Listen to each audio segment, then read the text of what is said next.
Welcome to the Plaid Sheep Oracle. This is a reading for today's lunar eclipse. Here on the east coast of the US, it has already happened. It peaked in the early hours before dawn. The exact moment of the full moon was 6:03 a.m. here. But of course, this energy continues, ripples out long after the actual event.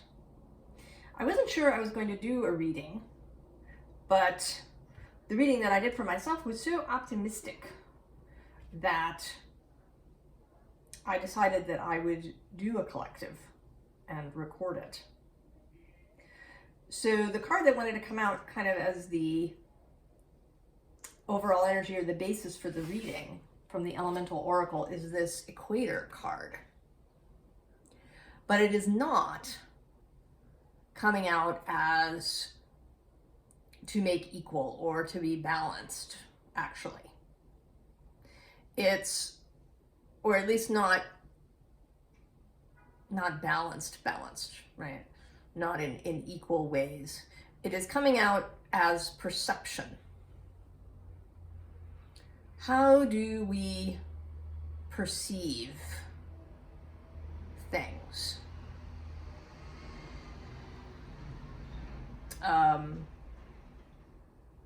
Dark, light, open, closed,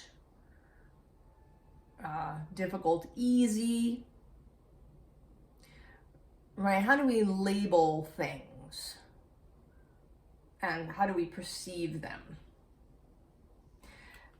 Certainly eclipses in the astrological community.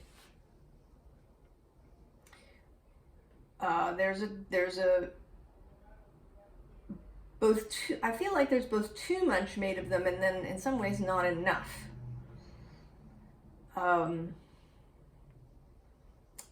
feel like there may be sort of an overhyping of drama that happens. And I don't know, I mean, sometimes it may be deliberate, but sometimes I think it's just, right, there's sort of a collective feeling about eclipses, and certainly in ancient times, they were often viewed with anxiety and alarm. Or at least, right, that's what comes down to us in the writings that survive. And this is something that I try to remember, right? What we have of history is only what survived as the written word. So we don't really know what the majority, perhaps, of peoples felt. Or peoples that didn't have the written word, or where the written word simply didn't survive.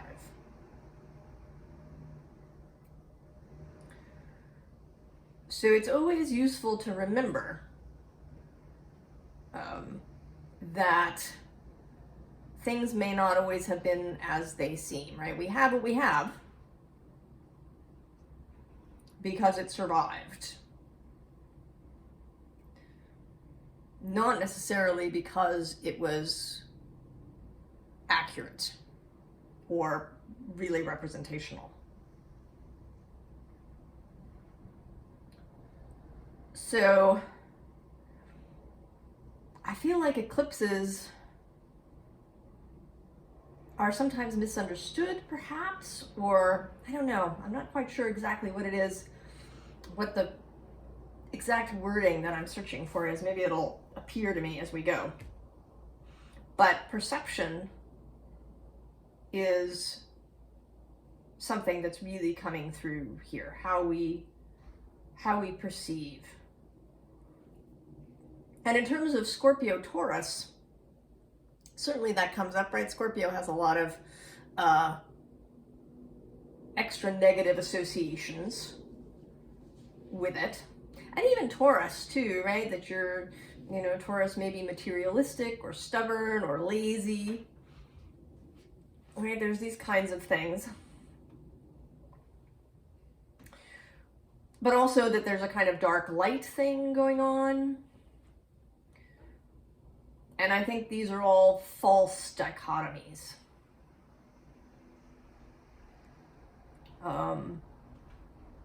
So we begin here with this Three of Voices.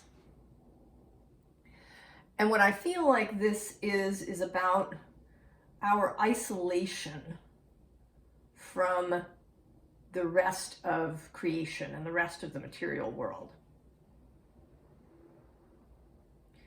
You know, we often, I was watching a TV program, and one of the characters says, you know, that animals can, you know, often sense when some mischief is planned. And the character meant it as other animals. Horses, dogs, birds, these, you know, animals. But we are animals. And I think we only really bring that up when it suits us, you know? When we want to say, well, you know, human beings do this because they're animals and it's in our DNA and we're programmed to do it. But then we forget about it when we're talking about other things, right? We bring it up, you know, sort of the devil quoting scripture for his own purposes. But we don't think about it on a day-to-day basis, right? We don't think of ourselves really as animals, right? Animals are the others. And certainly we have characteristics, right, that the other animals don't have, but, you know, that have allowed us to spread across the globe and build things. But ultimately, we are still animals and deeply interconnected to the rest of the earth, even if we forget. So we're here behind the door. In Dante's Inferno, the lowest level of hell is freezing. There's a giant demon in a frozen lake. And it is, right, hell is the separation from the light of God. And I feel like that's kind of right where we are in this self-created hell where we've separated ourselves from the fact that we are nature. We are animals. And the next card's coming up sort of just really emphasize this point. We have the Empress beginning, right? With not just Gaia, but the whole solar system expanding out of her, all of creation. And then this Queen of Materials, who to me always feels like she's daring me, right? She's poking her head and saying, I dare you. I dare you to really be earthy, be part of earth, be fecund and abundant. To experience all those things from life to death. Daring you to really be.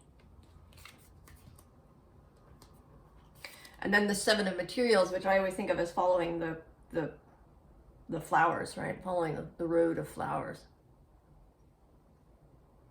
To follow the road of flowers. And then this Six of Materials, which is not just about reciprocity, but there's this practice, and I don't know, I can't remember where I first heard about it. I think a friend told me, and I don't know who the originator is. If anybody knows, stick it in the comments. But there's this practice when you're meeting with somebody that you have a challenge with. Maybe you've had an argument with, or you just have difficulties with, and to picture a rose in your mind between you. To picture this energy, this beautiful, peaceful heart-based energy of the rose between you, right? Connecting your hearts.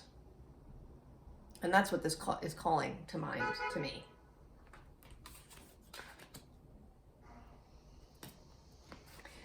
And then the card that we end this row with is this Four of Emotions, which, right, this person is, clutching her head, and, she doesn't know what to do about the cups. But then there's this kiss. It's happening right below her. She doesn't see this beautiful thing. Her perception is all stuck on her immediate experience.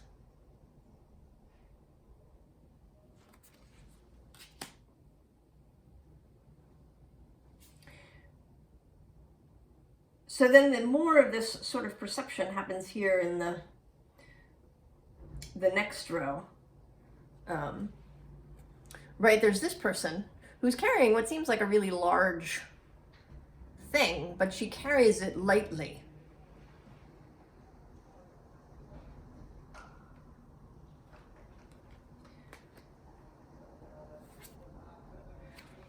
Whereas this person is sort of obscured by what they're carrying.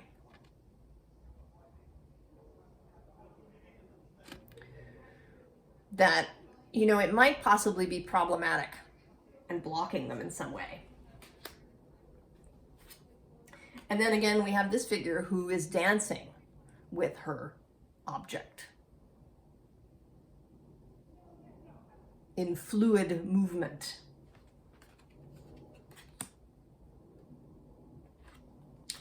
And then this person who, is moving, again, also from object to object. Balanced as he goes.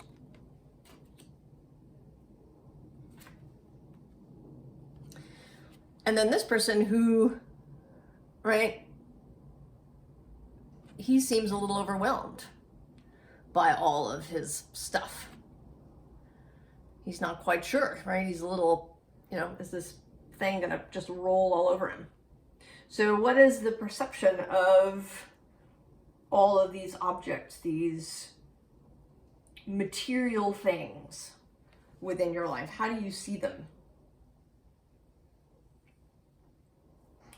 I know sometimes people, right, if they come into a lot of money, or if they have a lot of money, it becomes a burden.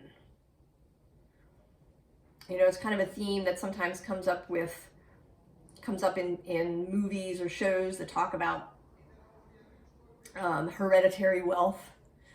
That somebody who inherits, an estate and a title, that they're kind of bound by these things, that these things are a weight that they have to carry. And I think that can be true, right? If you do allow yourself to be chained by the past and what came before, rather than by what can be. So we can, even if we have a lot of stuff, even if we seem to be materially fulfilled and abundant, right? Maybe our job pays us a lot of money. We have a lot of stuff. It can feel really burdensome rather than light. All of this material stuff that we have, here in the Western world, we theoretically have this, incredible standard of living. And yet at the same time, it's all become an enormous burden in many ways for us, and we're caught in this space where we want more, but at the same time, we don't want more. And I think it all depends, right, on our perception of ourselves and on material reality. And the next underlying is this 5 of water, which is, of course, you know, all about perception, particularly in this card, right? You have this mama polar bear with her 2 cubs. And then on the flip side, there's this image that we often see now as the, you know, polar ice caps melt of polar bears starving. So what is it that you see on a daily basis? How do you perceive what you have? Both in your body and in your sort of material world.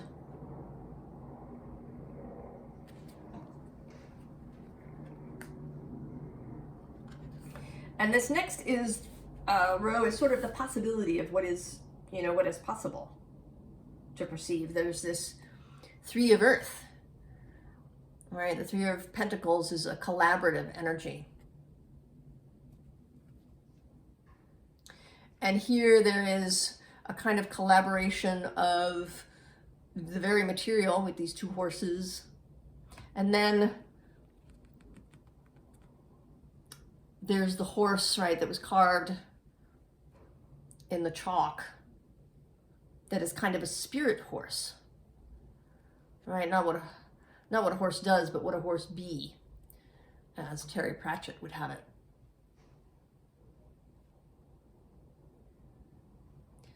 The combination of material and spiritual being essentially the same, right? Moving, woven in with each other, unable to really be separated. And that's sort of a domestic scene. And then we have this wild scene, this 7 of Earth, which for me is always this deer, this buck in the front, breaking the 4th wall. Right? When someone in a play or a movie speaks directly to the audience, breaking that 4th wall. It's a knowing look. The knowingness of the fluidity and magic of all that is. That, yes, right, there's death.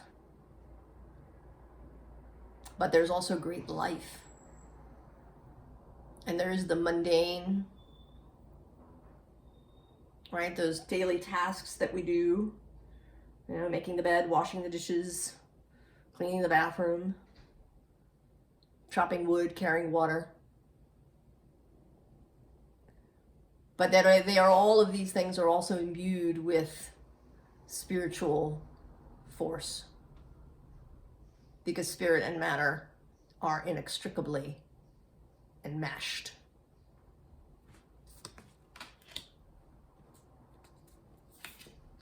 And then there's this Ace of Fire.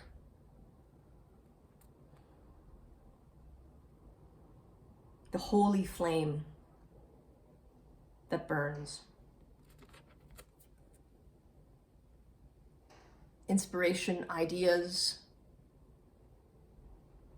the flame that burns forever into infinity.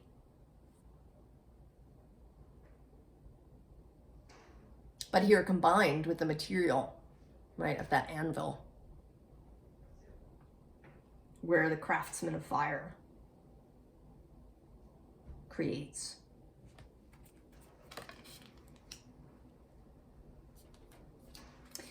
And then there's these 2 cards, the 8 of Fire and the Pilgrim. So the group and the individual. Another perspective thing. Right? We are here as individuals. I think we came here to be individual, to know what it's like to be individual, to be alone in our own heads and in our own bodies. To not have the instant and constant meshing, linking being that we do when we're non-physical. And to experience community, right? To be one among many. To know what it's like both to move individually and then also to move in entrainment with a group. Right? If you've been to a yoga class where there's Om, you know, the intoning of Om at the beginning and at the end. In the beginning, it's often, you know, kind of not very musical. But by the end of the class, as everybody has come together, as their hearts have become entrained in the group through the practice. It can happen at an artistic event, right, at a concert or a dance.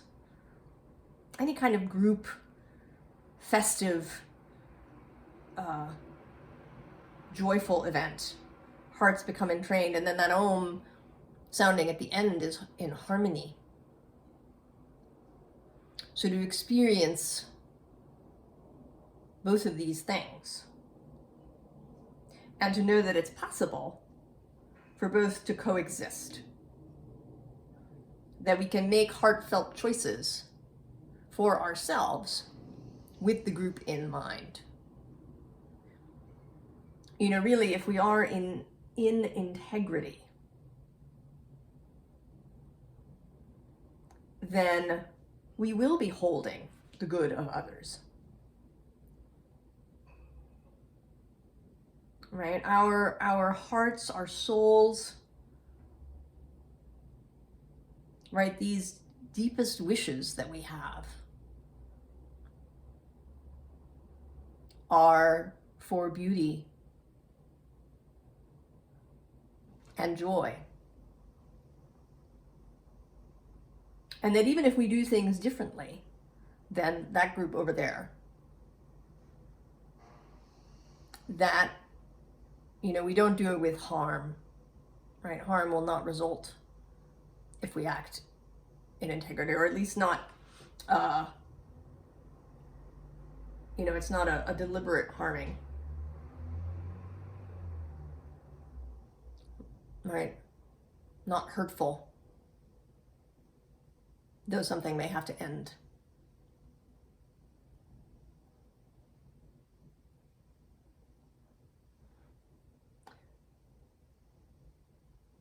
So that's important, yeah. That we can be individuals in the group, and that it is possible for different groups to coexist.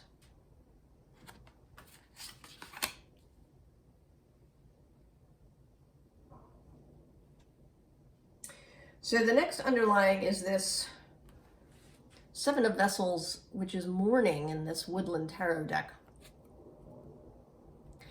And this, I think, is just a reminder of some of the scorpionic nature. This feels, right, this card feels very sort of Scorpio-Taurus to me. Today there's, you know, both this sort of darkness, there's, you know, no leaves on the trees, but there's also earth, right, the human skull, the cups, earthenware cups, the juxtaposition of what is underneath and what is on the surface, of compost and growth, life and death.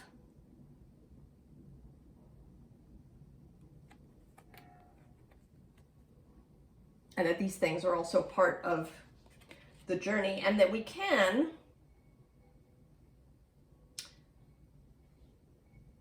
right, if we have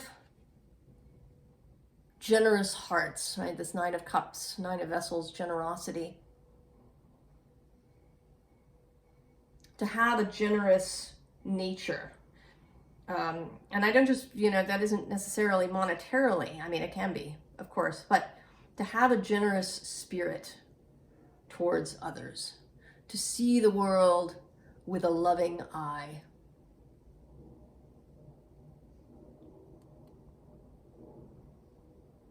Right, to see the world from this space of the Nine of Cups, of emotional maturity and sovereignty and ease.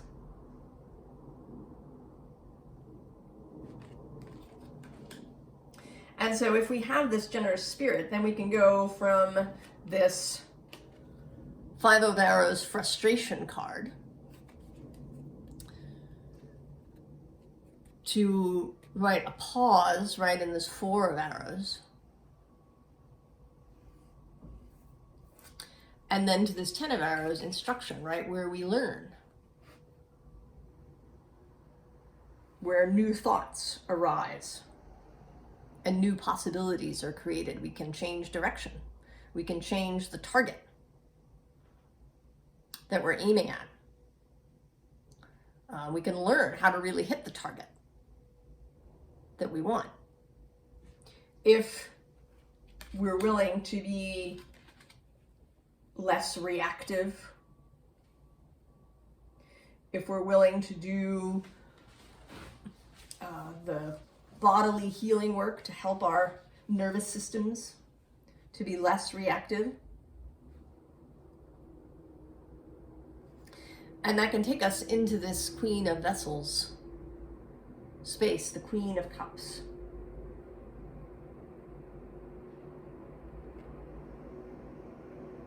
Generative,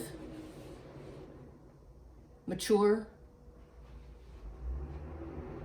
focused even, right? Certainly in this card, she's the salmon returning to the spawning ground. Generous, procreative,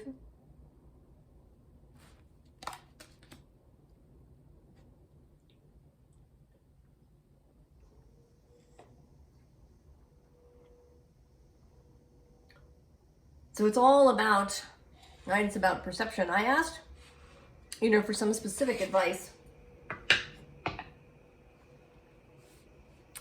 and the Santa Muerte deck came up, and it's interesting, when I use this little deck, often the court cards come out. I feel like more often than in any other deck. There's something about the court cards in this deck that want to speak. So we have kind of a advice for kind of worldview. There's this Queen of Pentacles, who to me is sort of adventurous a little bit, right? She's going to climb up this ladder even though she may not know what's at the top. She's going to go up there anyway. And then even more adventurous is this Knight of Wands, right? He's creative and he knows it. Right? He is off and going. Confident, joyful. He's got a sense of humor. Very important.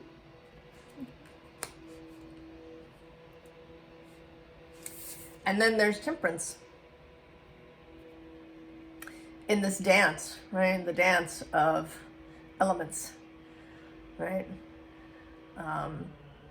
Temperance in the traditional card, right? The angel is standing on earth and pouring water, earth and water.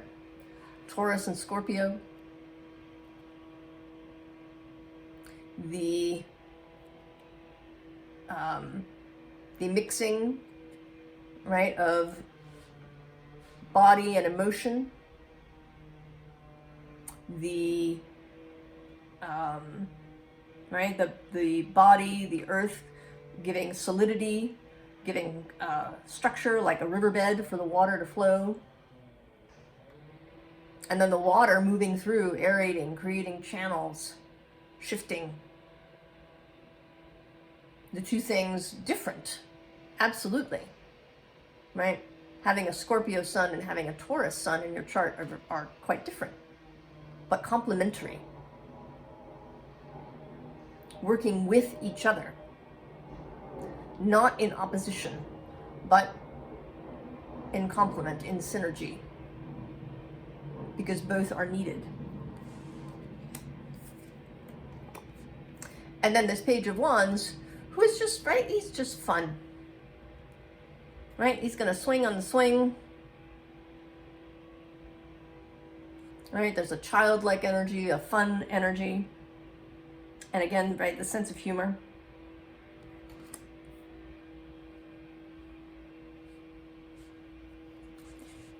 And then this Queen of Cups as the underlying, again, repeating.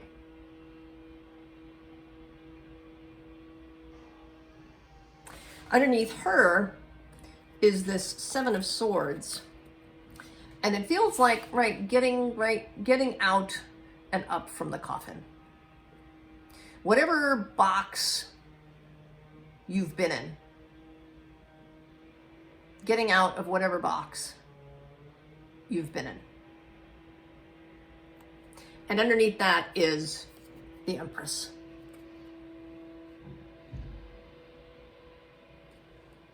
So, oh, and lastly, at the bottom of the deck, which I don't usually show, but I always look, is the Moon. Showing up today on Eclipse Day.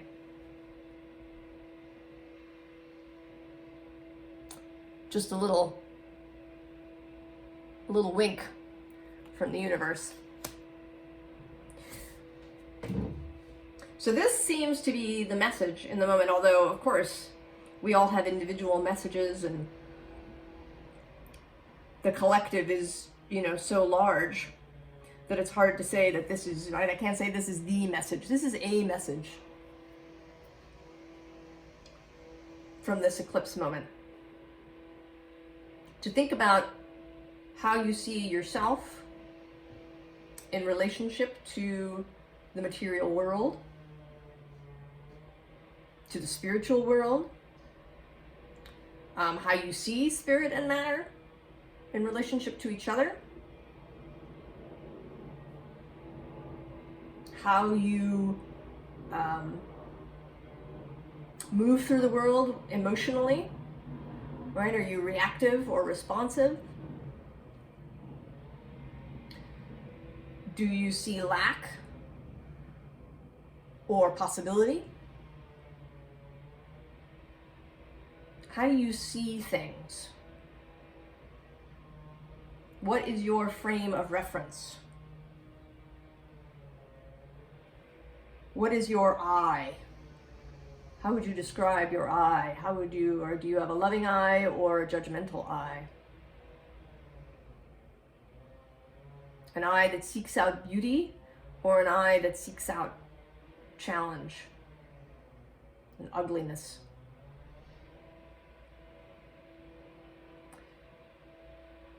So I hope that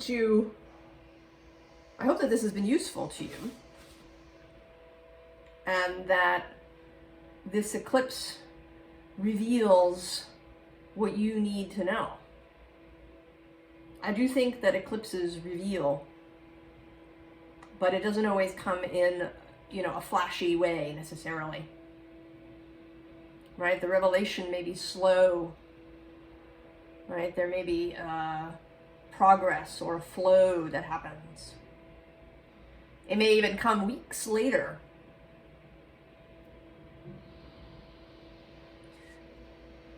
So may you receive what you most need in this eclipse moment. And I wish you all of the very best. I'll see you next time. So long.